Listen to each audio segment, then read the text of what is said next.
ಪ್ರೀತಿಯ ಮಕ್ಕಳೇ, ಎಲ್ರಿಗೂ ನಮಸ್ಕಾರ. ದೂರದರ್ಶನ ಚಂದನದ ಸಂವೇದ ಕ್ಲಾಸ್ ತರಗತಿಗಳಿಗೆ ನಿಮ್ಮನ್ನು ನಾನು ಭವ್ಯವಾಗಿ ಸ್ವಾಗತವನ್ನು ಕೋರ್ತಾ ಇದ್ದೀನಿ. ಇವತ್ತು ನಾವು ಚರ್ಚೆಗೆ ತಗೊಂಡಿರುವಂಥ ವಿಷಯ ಗಣಿತ ಮತ್ತು ಇದರಲ್ಲಿ 15ನೇ ಅಧ್ಯಾಯವಾದ ಮೇಲ್ಮೈ ವಿಸ್ತೀರ್ಣಗಳು ಮತ್ತು ಘನಫಲಗಳು. ಇದರಲ್ಲಿ ನಾವು ಇವತ್ತು ಚರ್ಚೆಗೆ ತಗೊಳ್ತಾ ಇರುವಂಥ ಈ ಅವಧಿ 7ನೇ ಭಾಗವಾಗಿದೆ. ಇದುವರೆಗೂ ನಾವು 6 ಅವಧಿಗಳಲ್ಲಿ ಮೇಲ್ಮೈ ವಿಸ್ತೀರ್ಣಗಳು ಮತ್ತು ಘನಫಲಗಳ ಬಗ್ಗೆ ಸಾಕಷ್ಟು ಚರ್ಚೆಗಳು, ಸಾಕಷ್ಟು ಲೆಕ್ಕಗಳು ಮತ್ತು ಪರಿಹಾರಗಳನ್ನು ಕಂಡು ಮತ್ತು ಅನೇಕ ಸೂತ್ರಗಳನ್ನು ನೆನ್ಪಿಟ್ಕೊಳ್ಳೋದು ಹೇಗೆ ಅನ್ನೋದ್ರ ಬಗ್ಗೆನೂ ನಾವು ಚರ್ಚೆ ಮಾಡಿದ್ದೀವಿ ಅಲ್ವಾ ಮಕ್ಕಳೇ? ಈ ಎಲ್ಲದರ ದಾಖಲೆ ನೀವು ಮಾಡ್ಕೊಂಡಿದ್ದೀರಾ ಅಂತ ಅಂದ್ಕೊಂಡಿದ್ದೀನಿ. ಈಗ ನಿಮ್ಮ ಹತ್ರ ಪುಸ್ತಕ ಪೆನ್ನು ರೆಡಿ ಇದ್ದರೆ ನಾವು ಈ ಪಾಠದ 7ನೇ ಮತ್ತು ಕೊನೆಯ ಮತ್ತು ನಿರ್ಣಾಯಕ ಈ ಅವಧಿಯನ್ನು ಇನ್ನೊಂದು 28-30 ನಿಮಿಷಗಳಲ್ಲಿ ಮುಗಿಸೋಣ. ಈ ಪಾಠದ ಒಂದು ಮುಖ್ಯವಾದ ಭಾಗ ಇದರಲ್ಲಿರುವಂಥ ಸೂತ್ರಗಳೇ ಅಂತ ಹೇಳಬಹುದು ಅಲ್ವಾ? ನಾವು ಇದುವರೆಗೂ ಕಲ್ತಿದ್ದಂಥದ್ದು ಇದರಲ್ಲಿ ಏನೇನೆಲ್ಲ ಇತ್ತು? ಚೌಕಘನ ಇತ್ತು, ಆಯತಘನ, ಸಿಲಿಂಡರ್, ಶಂಕು, ಶಂಕುವಿನ ಭಿನ್ನಕ, ಪೂರ್ಣಗೋಳ ಮತ್ತು ಅರ್ಧಗೋಳ. ಹೌದು ತಾನೆ? ಈ ಎಲ್ಲಕ್ಕೂ ಸಂಬಂಧಿಸಿದಂತೆ ನಾವು ಕಲ್ತಿದ್ದು 3 ಸೂತ್ರಗಳು. ಯಾವ್ಯಾವುದಪ್ಪ ಅದು? ಇಲ್ಲಿ ಕಾಣುತ್ತೆ ನಿಮಗೆ. ಪಾರ್ಶ್ವ ಮೇಲ್ಮೈ ವಿಸ್ತೀರ್ಣ, ಪೂರ್ಣ ಮೇಲ್ಮೈ ವಿಸ್ತೀರ್ಣ ಮತ್ತು ಘನಫಲ. ಈ ಎಲ್ಲ ಸೂತ್ರಗಳನ್ನು ಒಮ್ಮೆ ನೋಡಿಕೊಂಡು ನಾವು ಮುಂದುವರಿಯೋಣ. ಏನಪ್ಪ ಈ ಸೂತ್ರಗಳು? ಒಮ್ಮೆ ಜ್ಞಾಪಿಸ್ಕೊಳ್ಳಿ. ಚೌಕಘನಕ್ಕೆ ಸಂಬಂಧಿಸಿದಂತೆ ಸೂತ್ರಗಳು ಏನೇನೆಲ್ಲ ಇದ್ದವು? ಚೌಕಘನಕ್ಕೆ ಪಾರ್ಶ್ವ ಮೇಲ್ಮೈ ವಿಸ್ತೀರ್ಣ, ಪೂರ್ಣ ಮೇಲ್ಮೈ ವಿಸ್ತೀರ್ಣ ಮತ್ತು ಘನಫಲ ಸೂತ್ರಗಳು ಕಾಣಿಸ್ತಾ ಇದೆ ಅಲ್ವಾ? ಹಾಗೆಯೇ ಆಯತಘನದ ಸೂತ್ರಗಳನ್ನು ಗಮನಿಸಿ. 2LB + 2LH, ಪೂರ್ಣ ಮೇಲ್ಮೈ ವಿಸ್ತೀರ್ಣ 2LB, 2LH ಮತ್ತು 2BH ಮತ್ತು ಘನಫಲ LBH. ಹೌದು ತಾನೇ? ಸಿಲಿಂಡರ್ಗೆ ಸಂಬಂಧಿಸಿದಂತೆ ನಾವು ಈಗಾಗಲೇ ಸಾಕಷ್ಟು ಚರ್ಚೆ ಮಾಡಿದ್ವಿ. ಇದರ ಸೂತ್ರಗಳನ್ನು ಒಮ್ಮೆ ಗಮನಿಸಿ ಮತ್ತು ಇವೆಲ್ಲವನ್ನು ನೀವು ಇನ್ನೊಮ್ಮೆ ದಾಖಲು ಮಾಡ್ಕೋಬೇಕು. ಇನ್ನೊಮ್ಮೆ ನೀವು ದಾಖಲು ಮಾಡ್ಕೊಂಡಿದ್ದೆ ಆದರೆ ನಿಮಗೆ ಸೂತ್ರಗಳು ಚೆನ್ನಾಗಿ ನೆನಪಿರುತ್ತೆ. 2πrh, 2πr² + 2πrh ಮತ್ತು πr²h. ಹಾಗೆ ಶಂಕು ಜ್ಞಾಪಿಸ್ಕೊಂಡು ಬರೀರಿ ಮಕ್ಕಳೇ, ನೋಡೋಣ. ಶಂಕುವಿನ ಪಾರ್ಶ್ವ ಮೇಲ್ಮೈ ವಿಸ್ತೀರ್ಣ, ಪೂರ್ಣ ಮೇಲ್ಮೈ ವಿಸ್ತೀರ್ಣ ಮತ್ತು ಘನಫಲ ಈಗಾಗಲೇ ನಿಮಗೆ ಸ್ಕ್ರೀನ್ ಮೇಲೆ ಕಾಣಿಸ್ತಾ ಇದೆ. ಹಾಗೆ ಶಂಕು ಆದ ನಂತರ ಶಂಕುವಿನ ಒಂದು ಭಾಗವಾದ ಶಂಕುವಿನ ಭಿನ್ನಕ. ಈ 6ನೇ ಅವಧಿಯಲ್ಲೂ ಸಹ ನಾವು ಶಂಕುವಿನ ಭಿನ್ನಕದ ಘನಫಲದ ಬಗ್ಗೆ ಚರ್ಚೆ ಮಾಡಿದ್ವಿ, ಲೆಕ್ಕಗಳನ್ನು ಮಾಡಿದ್ವಿ. ಹಾಗಾಗಿ ಅದನ್ನೊಮ್ಮೆ ಜ್ಞಾಪಿಸ್ಕೊಳ್ಳಿ. ಗೋಳ ಅಥವಾ ಪೂರ್ಣಗೋಳ ಮತ್ತು ಅರ್ಧಗೋಳ, ಈ ಎಲ್ಲ ಸೂತ್ರಗಳನ್ನು ನೀವು ನೋಡಿದ್ದಾದರೆ ಇದನ್ನು ನೆನ್ಪಿಟ್ಕೊಳ್ಳೋ ಅಂಥ ಯಾವುದಾದ್ರೂ ಒಂದು ದಾರಿಯನ್ನು ಸಹ ನೀವು ಹುಡುಕೋಬೇಕಾಗತ್ತೆ ಅಲ್ವಾ? ಹಾಗಾಗಿ ಎಲ್ಲ ಸೂತ್ರಗಳು ನಮಗೆ ಮುಖ್ಯವಾದದ್ದೇ. ಇದು ನಮ್ಮ ಈ 6 ಅವಧಿಯಲ್ಲಿ ನಾವು ಕಲಿತಂಥ ಸೂತ್ರಗಳ ಪುನರಾವಲೋಕನ. ಹಾಗಾದರೆ ನಮ್ಮ ಮುಂದಿನ ದಾರಿ ಏನು? ಮುಂದಿನ ದಾರಿ ಏನಪ್ಪ ಅಂದರೆ ಈ ಲೆಕ್ಕಗಳು ಮತ್ತು ಈ ಲೆಕ್ಕಗಳಲ್ಲಿ ಬರೋ ಸೂತ್ರಗಳು ಎಲ್ಲವೂ ಸಹ ತುಂಬ ಮುಖ್ಯವಾದದ್ದೇ. ವಿಶೇಷವಾಗಿ ಈ ಪಾಠದಲ್ಲಿ ಬರೋವಂಥ ಲೆಕ್ಕಗಳು 5 ಮಾರ್ಕ್ಸಿನ ಲೆಕ್ಕಗಳಿಗೆ ತುಂಬ ಚೆನ್ನಾಗಿ ಹೊಂದಿಕೆ ಆಗುತ್ತೆ. ಹಾಗಾಗಿ 5 ಮಾರ್ಕ್ಸಿನ ಲೆಕ್ಕಗಳನ್ನ ಬಿಡಿಸೋದು ಹೇಗೆ ಅನ್ನೋದ್ರ ಬಗ್ಗೆ ನಾವು ಈ ಅವಧಿಯಲ್ಲಿ ಚರ್ಚೆ ಮಾಡ್ತೀವಿ. ಹಾಗಾಗಿ ಮೊದಲನೇ ಲೆಕ್ಕ ಈಗ ತಗೊಳ್ಳೋಣ. 30 ಸೆಂಟಿಮೀಟರ್ ಎತ್ತರವಿರುವ ಒಂದು ಶಂಕುವನ್ನು ಅದರ ಪಾದಕ್ಕೆ ಸಮಾನಾಂತರವಾಗಿರುವ ಒಂದು ಸಮತಲದಿಂದ ಕತ್ತರಿಸಲಾಗಿದೆ. ಹೀಗೆ ಉಂಟಾದ ಚಿಕ್ಕ ಶಂಕುವಿನ ಘನಫಲವು ದೊಡ್ಡ ಶಂಕುವಿನ ಘನಫಲದ 27/1 ಪಾದದಿಂದ ಎಷ್ಟು ಎತ್ತರದಲ್ಲಿ ದೊಡ್ಡ ಶಂಕುವನ್ನು ಕತ್ತರಿಸಲಾಯಿತು ಕಂಡುಹಿಡಿಯಿರಿ. ಪ್ರಶ್ನೆ ಇನ್ನೊಮ್ಮೆ ನೋಡಿ.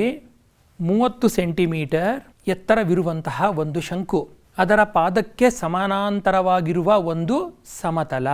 ಹೀಗೆ ಉಂಟಾದ ಚಿಕ್ಕ ಶಂಕುವಿನ ಘನಫಲ ದೊಡ್ಡ ಶಂಕುವಿನ ಘನಫಲದ 27/1 ಪಾದದಿಂದ ಎಷ್ಟು ಎತ್ತರದಲ್ಲಿ ದೊಡ್ಡ ಶಂಕುವನ್ನು ಕತ್ತರಿಸಲಾಯಿತು. ಇಲ್ಲಿ ಕೊಟ್ಟಿರುವಂಥದ್ದು ಒಂದೇ ಒಂದು ವಿವರ, 30 ಸೆಂಟಿಮೀಟರ್ ಎತ್ತರದ ಒಂದು ಶಂಕು. ಈ ಶಂಕುವನ್ನು ಏನು ಮಾಡ್ತಾ ಇದ್ದೀವಿ ಗಮನಿಸಿ. ಪಾದಕ್ಕೆ ಸಮಾನಾಂತರವಾಗಿ ಇದನ್ನು ಕಟ್ ಮಾಡ್ತಾ ಇದ್ದೀನಿ. ಕಟ್ ಮಾಡಿದ ನಂತರ ಏನಾಯಿತು, ನಮಗೇನು ಒಂದು ಶಂಕು ಬಂತು, ಇನ್ನೊಂದು ಶಂಕುವಿನ ಭಿನ್ನಕ ಬಂತು. ಈಗ ಇಲ್ಲಿ ಪ್ರಶ್ನೆ ಏನಿದೆ, ಇಲ್ಲಿರುವಂತಹ ದೊಡ್ಡ ಶಂಕು ಮತ್ತು ಇಲ್ಲಿರುವಂತಹ ಚಿಕ್ಕ ಶಂಕು ಇವೆರಡರ ನಡುವೆ ಹೋಲಿಕೆ ಕೊಟ್ಟಿದ್ದಾರೆ. ಏನದು ಹೋಲಿಕೆ? ಈ ಚಿಕ್ಕ ಶಂಕುವಿನ ಘನಫಲ ಈ ದೊಡ್ಡ ಶಂಕುವಿನ ಘನಫಲದ 27/1 ಅಲ್ವಾ? ಇಷ್ಟೇ ವಿವರಣೆ ಇರೋದು. ಜೊತೆಗೆ ಇದರ ಎತ್ತರ ಒಂದು ಕೊಟ್ಟಿದ್ದಾರೆ. ಇದನ್ನು ಬಿಡಿಸೋದು ಹೇಗೆ ಬನ್ನಿ ನೋಡೋಣ. ಇದು ಶಂಕುವಿನ ಭಿನ್ನಕ. ಇಲ್ಲಿ ಮೊದಲನೇದಾಗಿ ಒಂದು ಶಂಕುವನ್ನು ಪರಿಗಣಿಸೋಣ. ಈ ಶಂಕು ಮತ್ತು ಈ ಶಂಕುವಿನ ಎತ್ತರ, ಓರೆ ಎತ್ತರ ಮತ್ತು ತ್ರಿಜ್ಯಗಳು ಇಲ್ಲಿ ಕೊಟ್ಟಿದೆ. ಈಗ ಶಂಕುವಿನ ಎತ್ತರ ಎಷ್ಟಿದೆ? 30 ಸೆಂಟಿಮೀಟರ್ ಇದೆ. ಮತ್ತು ಇದು ಚಿಕ್ಕ ಶಂಕು. ಚಿಕ್ಕ ಶಂಕುವಿನ ಎತ್ತರ ಗೊತ್ತಿಲ್ಲ ನಮಗೆ, ಹಾಗಾಗಿ ಇದನ್ನು ಹೆಚ್ಚಂತ ಪರಿಗಣಿಸೋಣ. ಹಾಗೆ ಈ ದೊಡ್ಡ ಶಂಕುವಿನ ಪಾದದ ತ್ರಿಜ್ಯ ಆರ್, ಕ್ಯಾಪಿಟಲ್ ಆರ್ ಅಂತ ಪರಿಗಣಿಸೋಣ. ಚಿಕ್ಕ ಶಂಕುವಿನ ಪಾದದ ತ್ರಿಜ್ಯ ಸ್ಮಾಲ್ ಆರ್, ಚಿಕ್ಕ ಆರ್ ಅಂತ ಪರಿಗಣಿಸೋಣ. ಈ ರೀತಿ ಪರಿಗಣನೆಯಲ್ಲಿ ನಮಗೆ ಸಹಾಯಕವಾಗುವಂಥ ಅಂಶ ಏನಪ್ಪ ಅಂದರೆ, ಈ ಒಂದು ಶಂಕುವನ್ನು ನಾವು ಈ ರೀತಿಯಾಗಿ ಪರಿಗಣಿಸಿ ಎತ್ತರ, ಓರೆ ಎತ್ತರ ಮತ್ತು ಒಂದು ವೇಳೆ ನಾನೇನಾದರೂ ಈ ಶಂಕುವನ್ನು ಈ ಭಾಗದಲ್ಲೇನಾದರೂ ಕತ್ತರಿಸಿದ್ದಾಗಿದ್ದರೆ ಅಲ್ಲಿ ಒಂದು ತ್ರಿಜ್ಯವನ್ನು ಕೊಡ್ತಾ ಇದ್ದೀನಿ. ಈ ತ್ರಿಜ್ಯ ಏನಾಗಿರುತ್ತೆ? Small R. ಈ ತ್ರಿಜ್ಯ ಏನಾಗಿರುತ್ತೆ? Capital R. ಹಾಗಾಗಿ ಇದನ್ನು ನಾನು ಕತ್ತರಿಸಿ ನೋಡಿದ್ದೆ ಆದರೆ ನನಗೆ ಅಲ್ಲೊಂದು ಲಂಬಕೋನ ತ್ರಿಭುಜ ಪರಿಗಣನೆಗೆ ಸಿಗುತ್ತೆ. ನೋಡಿ, ಏನು ಈ ಲಂಬಕೋನ ತ್ರಿಭುಜ? ಈ ಲಂಬಕೋನ ತ್ರಿಭುಜವನ್ನು ನಾವು ABC ಅಂತ ಕರೆದಿದ್ದಾದರೆ QR ಇಲ್ಲೊಂದು ತ್ರಿಜ್ಯ ಮತ್ತು BC ಇಲ್ಲೊಂದು ತ್ರಿಜ್ಯ. ಈಗ ಎರಡೂ ಲಂಬಕೋನಗಳೇ. ಯಾವ್ಯಾವುದು? B ಶೃಂಗದಲ್ಲಿ ಉಂಟಾಗಿರುವಂಥ ಕೋನವು ಲಂಬವೇ, Qನಲ್ಲಿ ಉಂಟಾಗಿರುವಂತಹ ಕೋನವು ಲಂಬವೇ. ಅಂದರೆ ಏನಾಯ್ತು ಇಲ್ಲಿ? QR BCಗೆ ಸಮಾನಾಂತರವಾಯಿತು. ಹೌದಾ? ಅಂದರೆ ಒಂದು ತ್ರಿಭುಜದಲ್ಲಿ ಒಂದು ಬಾಹುವಿಗೆ ಒಂದು ರೇಖೆಯನ್ನು ಸಮಾನಾಂತರವಾಗಿ ಎಳೆದಿದ್ದೀನಿ. ಹೀಗಂದ ತಕ್ಷಣ ನಮಗೆ ನೆನಪಿಗೆ ಬರಬೇಕಾಗಿರುವಂಥ ಪ್ರಮೇಯ ಯಾವುದಪ್ಪ? ಥೇಲಿಸ್ನ ಪ್ರಮೇಯ. ಹೌದಾ? ಥೇಲಿಸ್ನ ಪ್ರಮೇಯದ ಪ್ರಕಾರ ನಮಗೆ ಬರೋವಂಥ ಗಣಿತೀಯ ಸಂಬಂಧ ಏನಪ್ಪ ನೋಡಿ, AB/AQ = BC/QR. ಹೌದಾ? AB ಅನ್ನೋದು ದೊಡ್ಡ ತ್ರಿಭುಜದ ಬಾಹು ಡಿವೈಡೆಡ್ ಬೈ AQ ಚಿಕ್ಕ ತ್ರಿಭುಜದ ಬಾಹು, BC ದೊಡ್ಡ ತ್ರಿಭುಜದ ಬಾಹು, QR ಚಿಕ್ಕ ತ್ರಿಭುಜದ ಬಾಹು. ಈ ಬಾಹುಗಳಲ್ಲಿ ನಮಗೆ ಯಾವ್ಯಾವುದರ ಬೆಲೆ ಗೊತ್ತಿದೆ ಅದನ್ನು ಆದೇಶ ಮಾಡೋಣ. AB ಅನ್ನೋದೇನು? ಎತ್ತರ. ಇಲ್ಲಿ ಕಾಣಿಸ್ತಾ ಇದೆ ನಿಮಗೆ. AB ಅನ್ನೋದು ದೊಡ್ಡ ಶಂಕುವಿನ ಎತ್ತರ, ಅದು 30 ಸೆಂಟಿಮೀಟರ್. ಈಗ AQ ಅನ್ನೋದು ನಮಗೆ ಗೊತ್ತಿರಲಿಲ್ಲ, ನಾವು ಅದನ್ನು H ಅಥವಾ X ಅಂತ ಪರಿಗಣಿಸ್ಬೋದು. ಈ ಲೆಕ್ಕದಲ್ಲಿ ಏನು ಮಾಡಿದ್ದೀವಿ? X ಅಂತ ಪರಿಗಣಿಸಿದ್ದೀವಿ. ಹೌದಾ? ನಂತರ BC ಅನ್ನೋದೇನು? ಪಾದದ ತ್ರಿಜ್ಯ ಕ್ಯಾಪಿಟಲ್ ಆರ್. ಹೌದಾ? ಹಾಗೆಯೇ QR ಅನ್ನೋದೇನು? ಚಿಕ್ಕ ಶಂಕುವಿನ ಪಾದದ ತ್ರಿಜ್ಯ, ಅದು ಏನು? Small R. ಇವೆಲ್ಲವನ್ನು ಹೊಂದಿಕೆ ಮಾಡಿಕೊಂಡು ನಾವು ನಮ್ಮ ಚಿಕ್ಕ ಶಂಕುವಿನ ಎತ್ತರವನ್ನು ಬರೆದಿದ್ದಾದರೆ X = 30R/R ಅಂತ ಬರಿತೀವಿ. ಇದು ನಮಗೆ ತುಂಬ ಮುಖ್ಯವಾದಂಥ ಭಾಗ. ಯಾಕೆಂದರೆ ಇದನ್ನು ನಾವು ಸೂತ್ರದ ಇನ್ನೊಂದು ಭಾಗದಲ್ಲಿ ಆದೇಶ ಮಾಡೋಕ್ಕೆ ಹೊರಟಿದ್ದೀವಿ. ಆಯಿತಾ? ಮುಂದುವರೆದು ಈಗ ನಮ್ಮ ಹತ್ರ ಒಂದು ದೊಡ್ಡ ಶಂಕು ಇದೆ. ದೊಡ್ಡ ಶಂಕುವಿನ ಘನಫಲ ಕಂಡುಹಿಡಿಬೇಕು. ಅದಕ್ಕಾಗಿ ಸೂತ್ರವನ್ನು ಇಲ್ಲಿ ಹಾಕಿದ್ದೀನಿ. ಈ ಸೂತ್ರದ ಪ್ರಕಾರ ಈ ಒಂದು ಶಂಕುವಿನ ಘನಫಲ ಎಷ್ಟಾಗತ್ತೆ? ಪೈ ಬೆಲೆ ನೀವು 22/7 ಅಂತ ಪರಿಗಣಿಸಿದ್ದಾದರೆ ಇಲ್ಲಿ ತ್ರಿಜ್ಯ ಆರ್, ಕ್ಯಾಪಿಟಲ್ ಆರ್ ಅಂತ ಈಗಾಗಲೇ ಹೇಳಿದ್ದೀನಿ, ಅದನ್ನು ಇಲ್ಲಿ ಬರೆದಿದ್ದೀವಿ. ಮತ್ತು 30 30 ಅನ್ನೋದು ಈ ಒಂದು ಶಂಕುವಿನ ಎತ್ತರ ಆಗಿದೆ. ಹೌದಾ? ಹಾಗೆಯೇ ಇದೊಂದು ಚಿಕ್ಕ ಶಂಕುವಾಗಿದೆ. ಈ ಚಿಕ್ಕ ಶಂಕುವಿನ ಘನಫಲ ಕಂಡುಹಿಡಿಬೇಕು. ಅದಕ್ಕೂ ಸಹ ಇದೇ ರೀತಿಯ ಸೂತ್ರವನ್ನು ಬಳಸಬೇಕು. ಆದರೆ ಇಲ್ಲಿ ನಾವು ಆದೇಶ ಕೊಡುವಂಥದ್ದು ಯಾವ್ಯಾವುದು? ಆರ್ ಮತ್ತು ಎಕ್ಸ್. ಹೌದಾ? ಪ್ರೀತಿಯ ಮಕ್ಕಳೇ, ಈಗ ನೋಡಿದ್ರಿ ನೀವು ಎರಡೂ ಘನಫಲಗಳನ್ನು ನಾವಿಲ್ಲಿ ಕಂಡುಹಿಡ್ಕೊಂಡಿದ್ದೀವಿ. ಈ ಎರಡಕ್ಕೂ ಇರೋವಂಥ ಸಂಬಂಧ ಏನಪ್ಪ ಅಂದರೆ, ಚಿಕ್ಕ ಶಂಕುವಿನ ಘನಫಲವು ದೊಡ್ಡ ಶಂಕುವಿನ ಘನಫಲದ 27ನೇ ಒಂದರಷ್ಟು. ಹೌದು ತಾನೇ? ಈಗ ಇಲ್ಲಿ ಇದರಲ್ಲಿ ನಾನೇನು ಮಾಡಿದ್ದೀನಿ, ಸ್ಮಾಲ್ ವಿ ಮತ್ತು ಕ್ಯಾಪಿಟಲ್ ವಿ ಇವೆರಡಕ್ಕೂ ಸಂಬಂಧಿಸಿದ ಸೂತ್ರಕ್ಕೆ ಆದೇಶಿಸಿದ ವಿವರಗಳನ್ನು ನಾನಿಲ್ಲಿ ಹಾಕಿದ್ದೀನಿ. ಗಮನಿಸಿ ನೋಡಿ. 1/3, 22/7, ಆರ್ ಎಕ್ಸು ಮತ್ತು ಇಲ್ಲಿ 1/27, 1/3, 22/7, ಕ್ಯಾಪಿಟಲ್ ಆರು 30 ಇವೆಲ್ಲವನ್ನು ಆದೇಶ ಮಾಡಲಾಗಿದೆ. ಈಗ ನಾವೇನು ಮಾಡಬೇಕು? ಇದನ್ನು ಸರಳ ರೂಪಕ್ಕೆ ಇಳಿಸಬೇಕಾಗಿದೆ. ಸರಳ ರೂಪಕ್ಕೆ ಇಳಿಸುವಾಗ ಏನು ಮಾಡಬಹುದಪ್ಪ ಅಂದರೆ, ಎರಡೂ ಕಡೆ ಸಾಮಾನ್ಯ ಅಂಶಗಳೇನಾದರೂ ಇದ್ದರೆ ಅದನ್ನು ಭಾಗಿಸಬಹುದು. ಆ ಭಾಗಾಕಾರವನ್ನು ನಾವೇನು ಮಾಡ್ತೀವಿ? ಲಿಟ್ರಲ್ ಆಗಿ ಕ್ಯಾನ್ಸಲ್ ಮಾಡೋದು ಅಂತ ಮಾಡ್ತೀವಿ. ಹೌದಾ? ಇಲ್ಲಿ 1/3 ಇದೆ, ಇಲ್ಲಿ 1/3 ಇದೆ, ಕ್ಯಾನ್ಸಲ್ ಆಯಿತು. ಪೈ ಬೆಲೆ 22/7, 22/7 ಕ್ಯಾನ್ಸಲ್ ಆಯಿತು. ನಂತರ ಏನು ಮಾಡಿದ್ದೀನಿ? ಆರ್ ಬೆಲೆಗೆ XR/30 ಅಂತ ಆದೇಶ ಮಾಡ್ಕೊಂಡಿದ್ದೀನಿ. ಈ ಹಿಂದಿನ ಸ್ಲೈಡಲ್ಲಿ ನಾವು ಅದ್ರ ಬಗ್ಗೆ ಚರ್ಚೆ ಮಾಡಿದ್ವಿ. ಥೇಲ್ಸ್ನ ಪ್ರಮೇಯವನ್ನು ಬಳಸ್ಕೊಂಡು ಆದೇಶ ಮಾಡಿರುವಂಥದ್ದು ಅಲ್ವಾ? ಈಗ ಇನ್ನು ಉಳಿದಂಥ ಅಂಶಗಳನ್ನು ಎರಡೂ ಭಾಗಗಳಿಂದ ನಾವು ಗಮನಿಸಿದ್ದಾದರೆ ನಮಗೆ ಸಿಗೋವಂಥದ್ದು ಏನಪ್ಪ ಅಂದರೆ, x², r², x ಇಲ್ಲಿದೆ, 1/27 r² ಇದೆ, ಕ್ಯಾಪಿಟಲ್ R² ಕ್ಯಾಪಿಟಲ್ R² ಎರಡೂ ಕ್ಯಾನ್ಸಲ್ ಆಗೋಯಿತು. ಇನ್ನು ಉಳಿದಿದ್ದ ಅಂಶಗಳು x² × x, x³ ಕಾಣಿಸ್ತಾ ಇದೆ, 30, 30, 27, 30 ಇಷ್ಟೆಲ್ಲ ಕಾಣಿಸ್ತಾ ಇದೆ. ಇವೆಲ್ಲವನ್ನು ನಾವು ಒಟ್ಟಾರೆಯಾಗಿ ಬರೆದಿದ್ದಾದರೆ ಹೇಗೆ ಬರೀಬಹುದು? ಒರೆ ಗುಣಾಕಾರ ಮಾಡೋದರ ರೂಪದಿಂದ ನಮಗೆ ಸಿಗೋವಂಥದ್ದು x³ = 1/27 ಹಾಗೇ ಇದೆ, 30, 30, 30 ನಾವು ಭಾಗಾಕಾರ ಮಾಡೋದ್ರಿಂದ ಸಿಗುವಂಥದ್ದು ಅಲ್ವಾ? x³ ನಮಗೆ ಒಂದು ಬೆಲೆ ಸಿಕ್ಕಿದೆ. ಹಾಗಾದರೆ ಎಕ್ಸ್ ಬೆಲೆಯನ್ನು ನಾವು ಹೇಗೆ ಕಂಡುಹಿಡಿಬಹುದು? x³ ಎಕ್ಸ್ಗೆ ಬರಬೇಕು ಅಂದರೆ ಏನು ಮಾಡಬೇಕು?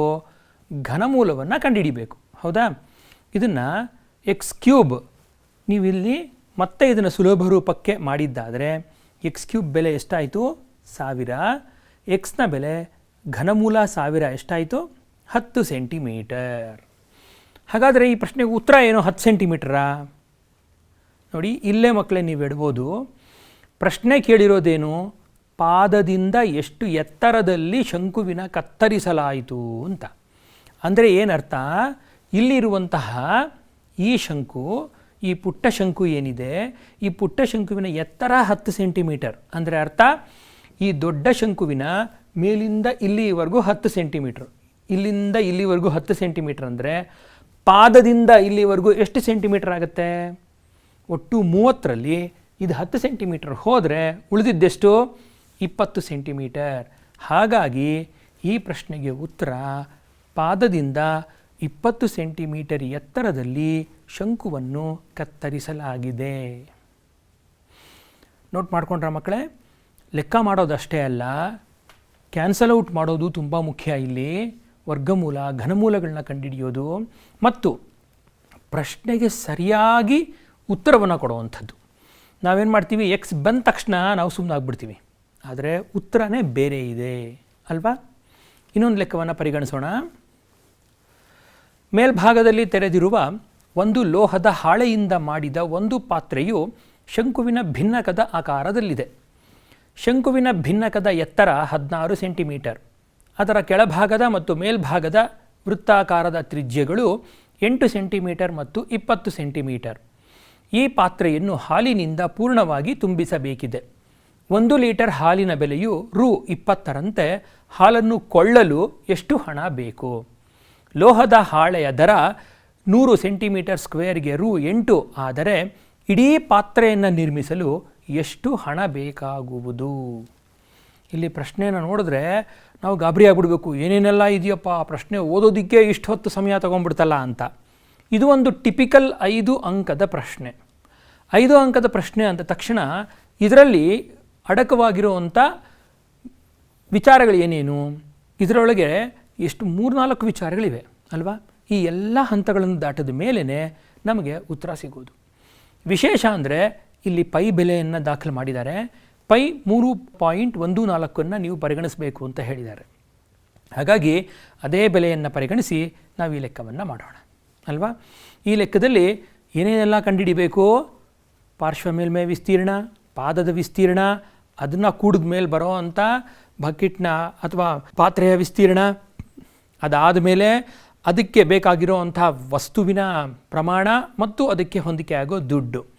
ಇದೆಲ್ಲದರ ನಂತರ ಆ ಪಾತ್ರೆಯ ಘನಫಲ ಕಂಡುಹಿಡಿದು ಆ ಘನಫಲದ ನಂತರ ಅದನ್ನು ಲೀಟ್ರಿಗೆ ಪರಿವರ್ತಿಸಿ ಆ ಲೀಟರ್ ಪ್ರತಿ ಲೀಟ್ರಿಗೆ ಇಷ್ಟ ಆದರೆ ನಾವು ತಗೊಂಡಿರುವಂಥ ಈ ಪಾತ್ರೆಯಲ್ಲಿ ಹಿಡಿಸುವಂಥ ಹಾಲಿಗೆ ದುಡ್ಡೆಷ್ಟು.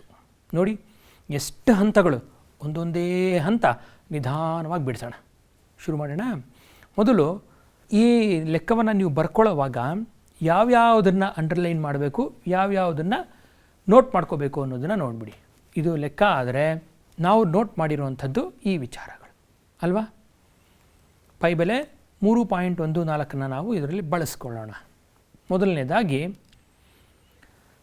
ಇದು ಒಂದು ಪಾತ್ರೆ, ಶಂಕುವಿನ ಭಿನ್ನಕದ ರೂಪದಲ್ಲಿರುವಂಥ ಪಾತ್ರೆ. ಈ ಪಾತ್ರೆಯ ಆಯಾಮಗಳು: ತ್ರಿಜ್ಯ 20 ಸೆಂಟಿಮೀಟರ್, ಎತ್ತರ 16 ಸೆಂಟಿಮೀಟರ್ ಮತ್ತು ಇನ್ನೊಂದು ಪಾದದ ತ್ರಿಜ್ಯ 8 ಸೆಂಟಿಮೀಟರ್ ಅಲ್ವಾ.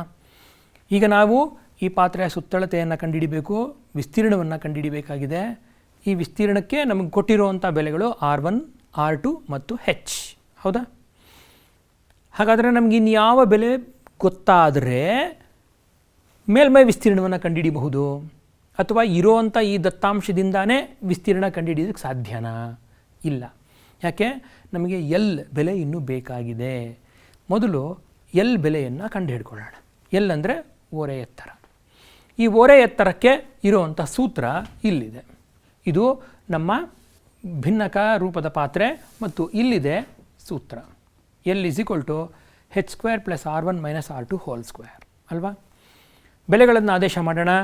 16² + 20 - 8 2. ಹೌದಾ? ಮತ್ತೊಮ್ಮೆ ಬೆಲೆಗಳನ್ನು ಆದೇಶ ಮಾಡಿರುವಂಥ ಬೆಲೆಗಳನ್ನು ಸುಲಭ ರೂಪಕ್ಕೆ ತರೋಣ. 16ರ ವರ್ಗ 256, 20 - 8 ಅಂದರೆ 12, 12ರ ವರ್ಗ 144. 256 144 ಕೂಡಿದ್ರೆ 400. ಇದು ಎಲ್ ಬೆಲೆ. ಎಲ್ ಬೆಲೆ √400. ಹಾಗಾಗಿ ಎಲ್ ಬೆಲೆ ಎಷ್ಟಾಯ್ತಪ್ಪ? 20 ಸೆಂಟಿಮೀಟರ್.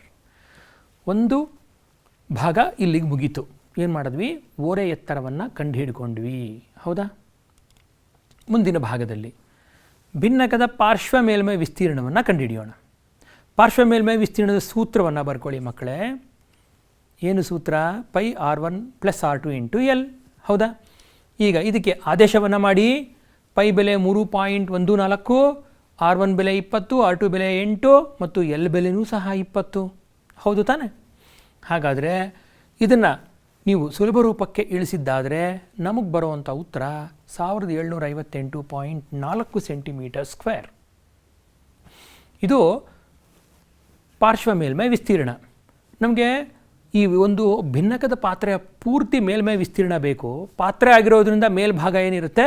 ಓಪನ್ ಇರುತ್ತೆ. ಹಾಗಾಗಿ ತಳಭಾಗದ ವಿಸ್ತೀರ್ಣವನ್ನು ಪರಿಗಣಿಸಬೇಕು. ಭಿನ್ನಕದ ಒಟ್ಟು ವಿಸ್ತೀರ್ಣ ಏನಾಯಿತು? ಭಿನ್ನಕದ ಪಾರ್ಶ್ವ ಮೇಲ್ಮೈ ವಿಸ್ತೀರ್ಣ ಪ್ಲಸ್ ಪಾದದ ವಿಸ್ತೀರ್ಣ ಅಲ್ವಾ. ಮೇಲ್ಭಾಗದ ವಿಸ್ತೀರ್ಣವನ್ನು ಈಗ ಪರಿಗಣಿಸೋದು ಬೇಡ, ಬೇಕಾಗಿಲ್ಲ ಅದು ನಮಗೆ. ಈಗಾಗಲೇ ಬಂದಿರುವಂಥ 1758.4 ಉಪಯೋಗಿಸ್ಕೊಂಡಿದ್ದೀನಿ. 3.14 R² ಅಲ್ವಾ, ಪೈ R². ಇವೆಲ್ಲದರ ಪೂರ್ತಿ ರೂಪ ನಮಗೇನು ಸಿಕ್ತು? 1959.36 ಸೆಂಟಿಮೀಟರ್ ಸ್ಕ್ವೇರ್. ಇದು ನಮಗೆ ಬೇಕಾಗಿರುವಂಥ ಪದಾರ್ಥದ ಪ್ರಮಾಣ. ನಾವೇನಾದರೂ ಅದನ್ನು ತಗಡೋ ಅಥವಾ ಕಂಚೋ ಅಥವಾ ಸ್ಟೀಲಲ್ಲೋ ಮಾಡಿದ್ದಾಗಿದ್ದರೆ ಎಷ್ಟು ಪ್ರಮಾಣದ ಸ್ಟೀಲ್ ನಮಗೆ ಬೇಕಾಗತ್ತೆ ಅಂತ ಇದರ ವಿವರಣೆ. ಹಾಗಾದರೆ ಇನ್ನೂ ಮುಂದೆ ಹೋಗಿ ಏನು ಹೇಳಿದ್ದಾರೆ? ಪ್ರತಿ 100 ಸೆಂಟಿಮೀಟರ್ಗೆ ಅವರೇನು ಹೇಳಿರೋದು 8 ರೂಬ್ಗಳಾದರೆ ಈಗ ನಮಗೆ ನಮ್ಮ ಹತ್ರ ಇರುವಂಥ ಇಷ್ಟು ಪ್ರಮಾಣದ ಭಾಗಕ್ಕೆ ನಮಗೆ ಬೇಕಾಗಿರುವಂಥದ್ದು 156.75 ರೂಪಾಯಿಗಳು. ಇದು ಒಂದು ಭಾಗದ ಉತ್ತರ. ಎರಡನೇ ಭಾಗದಲ್ಲಿ ಏನು ಕೇಳಿದ್ದಾರೆ? ಅದ್ರ ಒಳಗಡೆ ಹಿಡಿಸುವಂತಹ ಹಾಲಿನ ಪ್ರಮಾಣ ಮತ್ತು ಹಾಲಿನ ಬೆಲೆ. ಹೌದು ತಾನೇ? ಹಾಲಿನ ಪ್ರಮಾಣ ಅಥವಾ ಸಾಮರ್ಥ್ಯ ಅಂದರೆ ನಾವು ಯಾವ ಸೂತ್ರವನ್ನು ಉಪಯೋಗಿಸಬೇಕು ಮಕ್ಕಳೇ? ನಾವು ಉಪಯೋಗಿಸುವಂಥದ್ದು ಯಾವುದು? ಘನಫಲದ ಸೂತ್ರ. ಹೌದು ತಾನೇ? ಹಾಗಾಗಿ ಭಿನ್ನಕದ ಘನಫಲ 1/3 πh r1² + r2² + r1 r2. ಈಗ ನಿಮ್ಗೆ ಕಾಣಿಸ್ತಾ ಇದೆ ಇಲ್ಲಿ, ನಿಜನಾ? ನಂತರ ಬೆಲೆಗಳಿಗೆ ಆದೇಶ ಮಾಡೋದು. 1/3 ಹಾಗೇ ಇದೆ. ಪೈ ಅಂದರೆ 3.14, ಹೌದಾ? ಹೆಚ್ ಅಂದರೆ 16, r1² 20, r2² 8² ಮತ್ತು 20 × 8. ನಮ್ಮ ಮುಂದಿನ ಹಂತ ಏನಾಗಬೇಕು? ಈ 20² 400 ಆಗಿರಬೇಕು, 8² 64 ಆಗಿರಬೇಕು, 20 × 8 ಎಷ್ಟಾಗಿರಬೇಕು? 160 ಆಗಿದೆ. ನೋಡಿ, ಈ ರೀತಿಯಾಗಿ ಪ್ರತಿ ಹಂತವನ್ನು ನೀವು ಎನ್ಶ್ಯೂರ್ ಮಾಡ್ಕೋಬೇಕು. ಮೇಲಿನ ಹಂತ ಏನು ಬರೆದಿದ್ದೀನಿ, ಕೆಳಗಿನ ಹಂತ ಅದಕ್ಕೆ ಸಂವಾದಿಯಾಗಿ ನಾನು ಬರೆದಿದ್ದೀನಾ ಅಂತ ನೀವು ಎನ್ಶ್ಯೂರ್ ಮಾಡಿಕೊಂಡ್ರೆ ಯಾವುದೇ ತರಹದ ತೊಂದರೆಗಳಿರೋಲ್ಲ. ಮುಂದಿನ ಭಾಗದಲ್ಲಿ ಏನಿದೆ? 10,459.43 ಸೆಂಟಿಮೀಟರ್ ಕ್ಯೂಬ್ ಆಯಿತು. ಇದು ಹಾಲಿನ ಪ್ರಮಾಣ. ಈ ಹಾಲಿನ ಪ್ರಮಾಣವನ್ನು ನಾವು ಸೆಂಟಿಮೀಟರ್ ಕ್ಯೂಬಲ್ಲಿ ಸಾಧಾರಣವಾಗಿ ನೈಜ ಜೀವನದಲ್ಲಿ ಅಳೆಯಲ್ಲ.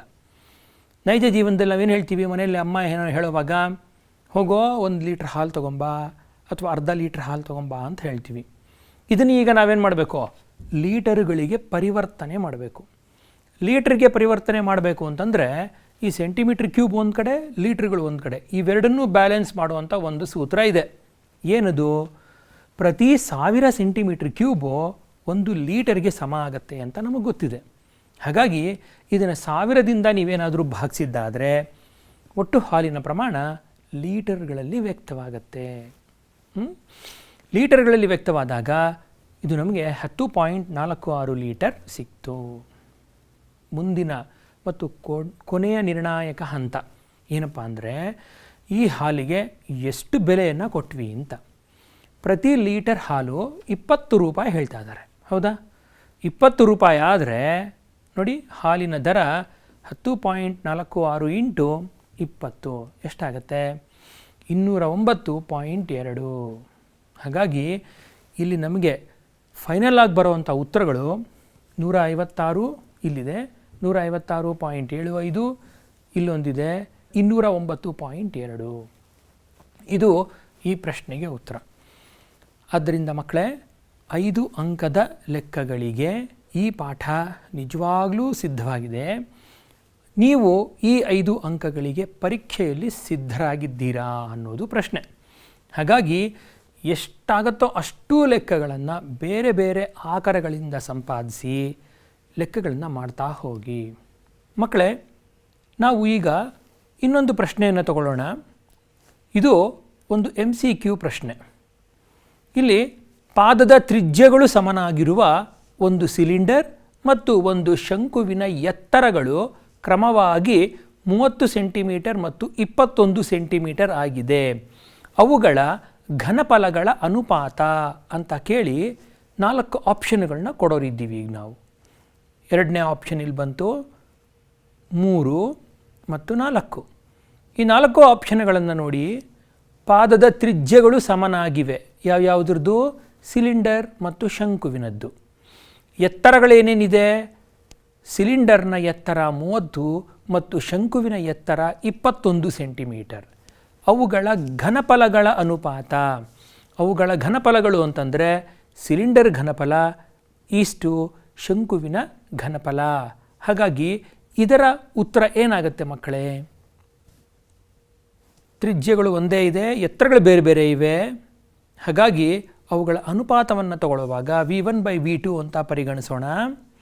V1 πr²h ಇದು ಸಿಲಿಂಡರ್ನ ಘನಫಲ, 1/3 πr²h ಶಂಕುವಿನ ಘನಫಲ.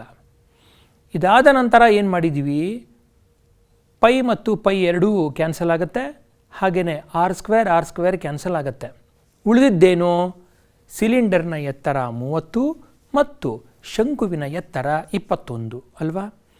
ಈಗ ಇದನ್ನು ಮತ್ತೊಮ್ಮೆ ಸರಳ ರೂಪಕ್ಕೆ ಇಳಿಸಿದ್ದೇ ಆದರೆ 30/7. ಇವುಗಳ ಘನಫಲಗಳ ಅನುಪಾತ 30:7. ನಿಮ್ಮ ಪ್ರಯತ್ನಕ್ಕಾಗಿ ನಮ್ಮ ಕಡೆಯಿಂದ ಈ ಲೆಕ್ಕಗಳು: ಒಂದು ಸ್ತಂಭಾಕೃತಿಯ ವಕ್ರ ಮೇಲ್ಮೈ ವಿಸ್ತೀರ್ಣ 264 ಚದರಮಾನ ಮತ್ತು ಅದರ ಘನಫಲ 924 ಘನಮಾನ. ಸ್ತಂಭಾಕೃತಿಯ ವ್ಯಾಸ ಮತ್ತು ಎತ್ತರದ ಅನುಪಾತ ಏನಿರಬಹುದು? ಎ, ಬಿ, ಸಿ ಅಥವಾ ಡಿ. ಇದನ್ನು ಪ್ರಯತ್ನ ಮಾಡಿ ನೋಡಿ. ಈ ಪ್ರಶ್ನೆಯನ್ನು ನಾನು ವಿಶೇಷವಾಗಿ ಇಲ್ಲಿ ಯಾಕಪ್ಪ ಕೊಟ್ಟೆ ಅಂತಂದರೆ, ಇದುವರೆಗೂ ನಾವು 2, 3, 4, 5 ಅಂಕಗಳ ಪ್ರಶ್ನೆಗಳನ್ನು ಚರ್ಚೆ ಮಾಡಿದ್ವಿ. 1 ಅಂಕದ ಪ್ರಶ್ನೆ, ಅದರಲ್ಲೂ MCQ ಬಹು ಆಯ್ಕೆ ಪ್ರಶ್ನೆಗಳೂ ಸಹ ಈ ಪಾಠದಿಂದ ಬರೋ ಸಾಧ್ಯತೆ ಇರುತ್ತೆ. ಹಾಗಾಗಿ ನಿಮ್ಮ ಅಭ್ಯಾಸಕ್ಕೆ ಇದೊಂದು ಲೆಕ್ಕ. ಇನ್ನೊಂದು ಲೆಕ್ಕ, 1 ಸೆಂಟಿಮೀಟರ್ ಕ್ಯೂಬ್ ತಾಮ್ರವನ್ನು ಕರಗಿಸಿ 0.1 mm ವ್ಯಾಸದ ತಂತಿಯನ್ನಾಗಿ ಮಾಡಲಾಗಿದೆ. ತಂತಿಯ ಉದ್ದವನ್ನು ಕಂಡುಹಿಡಿಯಿರಿ. ತಂತಿಯ ಉದ್ದವನ್ನು ನೀವಿಲ್ಲಿ ಕಂಡುಹಿಡಿಬೇಕಾಗಿದೆ. ಹಾಗಾದರೆ ಏನಿದ್ದಿದ್ದು ತಾಮ್ರ ಕರಗಿಸಿರುವಂಥದ್ದು. ಇಲ್ಲಿ ಘನಫಲ ಯಾವುದು? ಇಲ್ಲಿ ಯಾವುದೇ ತರಹದ ಆಕಾರವನ್ನು ಕರಗಿಸಿ ನಿಮಗೆ ಕೊಟ್ಟಿಲ್ಲ, ಹೌದಾ? ಹಾಗಾದರೆ ಘನಫಲ ಎಷ್ಟು? ಒಂದು ನಿಮಿಷ ಯೋಚನೆ ಮಾಡಿ. ಆ ತಾಮ್ರದ ಘನವನ್ನು ಉಪಯೋಗಿಸ್ಕೊಂಡು ನೀವೇನು ಮಾಡಿದ್ದೀರಾ? ತಂತಿಯನ್ನು ಮಾಡ್ತಾಯಿದ್ದೀರಾ. ತಂತಿಯ ಉದ್ದ ಅಂತಂದರೆ ಅದರ ಎತ್ತರ ಅಥವಾ ಹೆಚ್ಚು ಕಂಡುಹಿಡಿಯುವಂಥ ಪ್ರಶ್ನೆ. ಮಕ್ಕಳೇ, ಈ ಒಂದು ಪಾಠದಲ್ಲಿ 1, 2, 3, 4, 5 ಎಲ್ಲ ರೀತಿಯ ಪ್ರಶ್ನೆಗಳು ಬಂದಿರೋದ್ರಿಂದ ನೀವು ಎಲ್ಲ ರೀತಿಯ ತಯಾರಿ ಸಮರ್ಪಕವಾಗಿ ಮಾಡ್ಕೋಬೇಕಾಗಿದೆ. ಹಾಗಾಗಿ ನಿಮ್ಮೆಲ್ಲರಿಗೂ ನಮ್ಮ ಕಡೆಯಿಂದ ಒಂದು ಗುಡ್ ಲಕ್. ಇಷ್ಟೊಂದೆಲ್ಲ ಸೂತ್ರಗಳಿವೆ, ಇದನ್ನು ನೆನ್ಪಿಟ್ಕೊಳ್ಳೋದಕ್ಕೇನಾದರೂ ಒಂದು ದಾರಿ ಇದೆಯಾ? ಖಂಡಿತವಾಗಲೂ ಒಂದು ದಾರಿಯನ್ನು ನಾನು ನಿಮಗೆ ಇವತ್ತು ಟಿಪ್ಪಣಿಯಾಗಿ ಹೇಳ್ಕೊಡ್ತಾ ಇದ್ದೀನಿ. ಕೇಳಿಸ್ಕೊತೀರಾ? ಬನ್ನಿ ನೋಡೋಣ. ಏನಿದು πr² ಬಂದ್ಬಿಡ್ತು ನೋಡಿ. 1 πr² ಇದ್ದರೆ ವೃತ್ತದ ವಿಸ್ತೀರ್ಣ ಆಯಿತು, ಕರೆಕ್ಟಾ? 2 πr² ಇದ್ದರೆ ಅರ್ಧಗೋಳದ ಪಾರ್ಶ್ವ ಮೇಲ್ಮೈ ವಿಸ್ತೀರ್ಣ ಆಯಿತು. 3 πr² ಇದ್ದರೆ ಅರ್ಧಗೋಳದ ಪೂರ್ಣ ಮೇಲ್ಮೈ ವಿಸ್ತೀರ್ಣ ಆಯಿತು. ಹಾಗೆ 4 πr² ಇದ್ದರೆ ಏನಾಯಿತು? ಒಂದು ಪೂರ್ಣಗೋಳದ ಪೂರ್ಣ ಮೇಲ್ಮೈ ವಿಸ್ತೀರ್ಣ ಆಯಿತು. ಈ ರೀತಿಯಾಗಿ ಕೊಟ್ಟಿರುವಂತಹ ಸೂತ್ರಗಳಲ್ಲೇ ಅದನ್ನು ವಿವಿಧಾಕಾರದಲ್ಲಿ ಜೋಡಿಸೋದ್ರಿಂದ ನಾವು ಒಂದು ಸೂತ್ರವನ್ನು ಹಲವಾರು ಆಯಾಮಗಳಲ್ಲಿ ನೋಡುವಂಥ ಪ್ರಯತ್ನವನ್ನು ಮಾಡಬಹುದು. ಈ ಎಲ್ಲ ಪ್ರಯತ್ನಗಳನ್ನು ಮಾಡಿ ಈ ಒಂದು 15ನೇ ಪಾಠದಲ್ಲಿ ನೀವು ಅತ್ಯಂತ ಹೆಚ್ಚಿನ ಅಂಕಗಳನ್ನು ಗಳಿಸಿ ಸಕ್ಸಸ್ಫುಲ್ ಆಗ್ತೀರಾ ಅಂತ ಹೇಳ್ತಾ, ಈ ಭಾಗವನ್ನು ಮತ್ತು ಈ ಇಡೀ ಪಾಠವನ್ನು ಪ್ರಸ್ತುತಪಡಿಸಿದವರು ಪ್ರವೀಣ್ ಎಸ್, BRP BRC ಕಚೇರಿ ಕೋಲಾರ. ಎಲ್ಲ ಮಕ್ಕಳಿಗೂ ಒಳ್ಳೆಯದಾಗಲಿ. ನಮಸ್ಕಾರ.